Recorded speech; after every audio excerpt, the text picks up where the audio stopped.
welcome to Anne-Marie's Workshop. My name is Anne-Marie and I love to make things with joy. If you like to make things with joy or you just want to follow along, please like, subscribe, and share.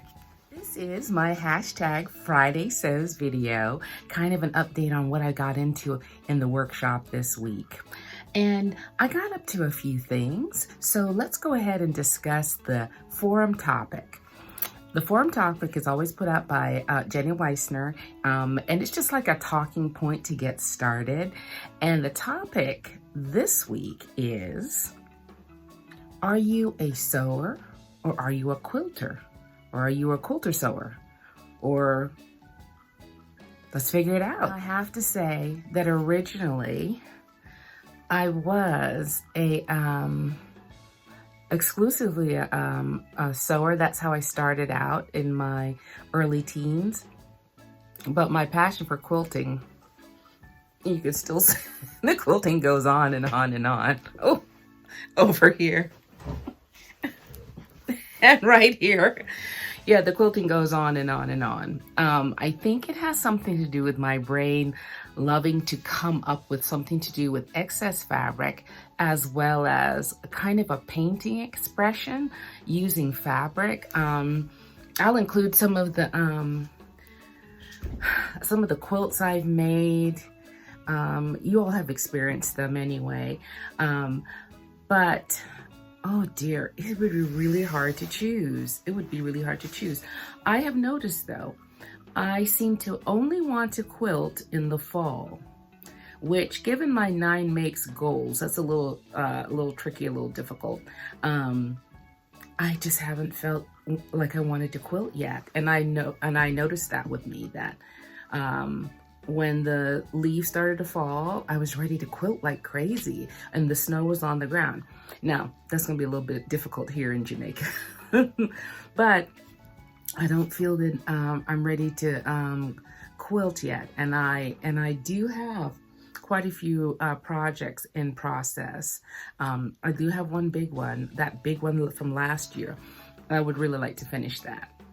But, I guess then a sewer, on the sheer content sewer.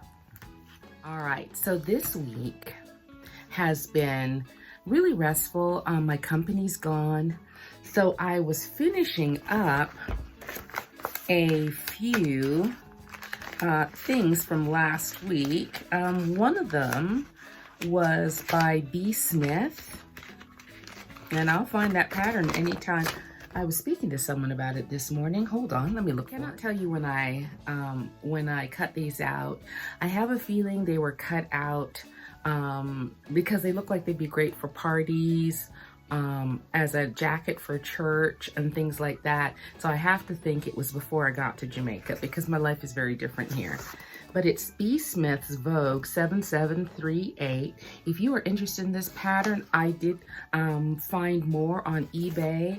I really wanted to kind of, since February is Black History Month, I really wanted to work on some patterns that supported African-American designers. I know B. Smith passed away either last year or the year before from dementia, from Alzheimer's. And so I felt it was time to get on it about this pattern. Okay, so last week I showed you the fabric. So this is the jacket in the brown and the turquoise. Now, I always do a makes video. This is the shorter version, and it has the slits at the side. And somebody so sweet to me saw that I was having problems with my brain and couldn't understand the word frogs, the containers, but I didn't want to wait to order frogs, and the frogs that they had at Ping's were silver, and that wasn't the look I wanted, so I went with a glass button. But I can change my mind. If I find some fabulous button that's the right size for the loops, I will go with it, I promise you. Did you ever like cut something out and make it and didn't realize how tickled you were going to be with it once it was made? That's the case in this second jacket. It is the same pattern, but this color I absolutely love, and it is long, you all. It is so beautiful. And I will put that in my makes video for March, which you'll see in a couple of weeks. And this will kind of give you an idea how long it is. This is all the way down there. I absolutely love it. I just love the look. I wish I had somewhere to wear it to. Don't groan, promise. I had one more jumpsuit in me because it was one of the original jumpsuits I intended to make last year with the Jump Up or Jumpsuit Challenge last year. And I ordered this heavy crocheted lace, and I bought it came in a paddle. It's so pretty, and it was inside of my container that I keep my trims, and it's really large. And I thought to myself, well, you kind of have all the things to make your jumpsuit. And there is a jumpsuit challenge this month. I think it's more international. I think it's coming out of the UK, I believe so. So I decided to make one more jumpsuit. I made McCall's 8313. You see this wide band of lace here and here. I went ahead and I did that on this all white jumpsuit with this heavy lace. Now, I lined it. I absolutely love how it came out. I lined it with a brown sheer knit so that I could wear any kind of underwear underneath it and it would not show through. So it did kind of make it a little different. I did end up putting an invisible zipper. I'm going to change this tag to a jewelry dangle right there. And I have pictures of me wearing, no, I put those in my makes, don't I? Well, anyway, so I took pictures of it today, really cute. Now it does require a purchased belt. So I had some really great belts. So I took a picture of me. I'll just insert the picture right here, just for you to say, I think it's really cute. It walks really well. It looks really good if you're going on vacation, spring break, or someplace for the summer. I recommend it as a good make. It was a quick make. I only made it a little harder because I lined it, but just really, really pretty. Really, really enjoyed it. Now here's a cautionary tale. Every fabric doesn't like you. Every fabric doesn't like you. I was completing this. Let me say her name right. Zandra Rhodes. I thought this was such a stunning little ensemble. And I made it with this fabric that I got from you-know-where. And it's a sheer. So this is a pink and black georgette. And here is the bane of my existence. This is a black stretch pleatheristic fabric that I bought from the bargain center. And this particular bargain I should have left alone. It's miserable. The needle barely goes through it. It does not want to advance on the presser feet. So I got through. I used tissue paper and I used all sorts of things to get through. But believe it or not, I had to hand sew with a blind stitch the casing for the waistband.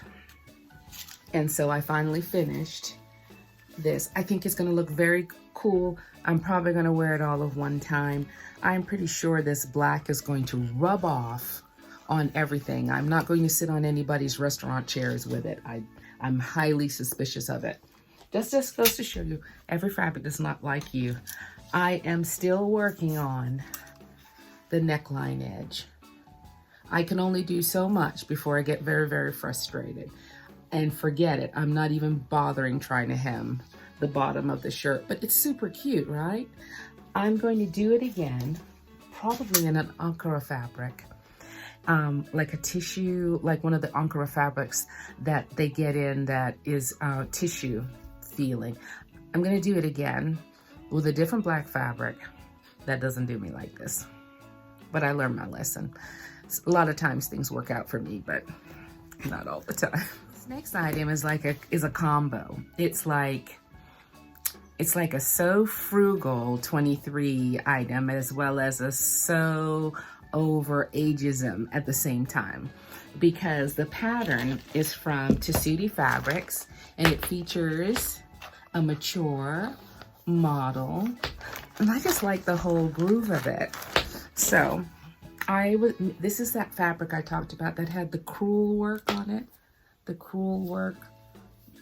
So it's just so floaty and so beautiful. I might include a picture of me wearing it here, I think, maybe, but it was just really, really nice. Now, what I am going to do is, I have some of it left. I am going to recut the sleeve, because when I went to try it on and take pictures of it today, it was very snug. It has a grown-on sleeve, and the grown-on is all the way down here at the elbow. And right at the elbow, I didn't think I was particularly fleshy there, but it was very, very close. And so I thought to myself, maybe I did the French seam a little bit too intense, or maybe there's some reason why it was close there, and I didn't like that. So I'm going to, I think, cut a little bit on the grown-on sleeve and recut a sleeve extension on there, because I really love it. It was great feeling, and I think it's going to really be a nice addition to my tops. Alrighty, let's see. I think that's it as far as makes. Now, y'all, I had a set of deliveries for my shipping of books, because, you know, I'm a librarian and I love to curate children's books as well as adult books. So as I work through my library in the house, and I donate, and sometimes I'd love to support the Mandeville Public Library that we have here, I usually get some of my favorite books that I used to read aloud, or I like to collect for the house, for the legacy of the house. So there was this one box. By the time I got to it, I thought, I didn't order any other books. What's in this box? Oh, y'all, the shame of it.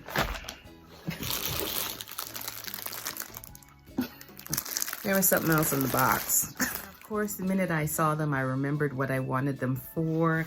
Ankara fabric is wonderful on its own to make garments and beautiful pieces. But the reason I think it arrived at this time is the question from the forum. Are you a sewer? Are you a quilter? I love to quilt with Ankara fabric. And this striped fabric is not necessarily something I needed for myself, for my clothes, but if you can see the stripe, when you cut it horizontally, it makes wonderful borders for the outside of a quilt. Also, they're wonderful for backing a quilt. You usually get a 6-yard,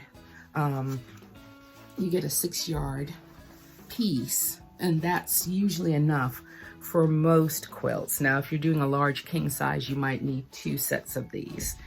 And I think that's the reason behind this. Now, don't hold me to it. You could see me wearing it. But I think it was for the backing for a quilt I'm working on. So, ooh, I didn't remember. And it's so funny because I write everything down and I put everything in my plans, but I didn't remember. But good thing it showed up. This is from Dose of Fabric. It's an Etsy company based in Niagara Falls. Oh no, oh no. My friends and my lovely subscribers who all get together for the Friday night sew. I don't know who did it to me, but somebody hooked me on the perfect jacket. It's another YouTube channel. Oh no, y'all. She specializes in Chanel jackets, which I love, and beading, which I love, but I had given up because there's just too many things going on here. And her putting the beading in with the Chanel jackets. Oh no. But I do love watching what she does. Oh my goodness.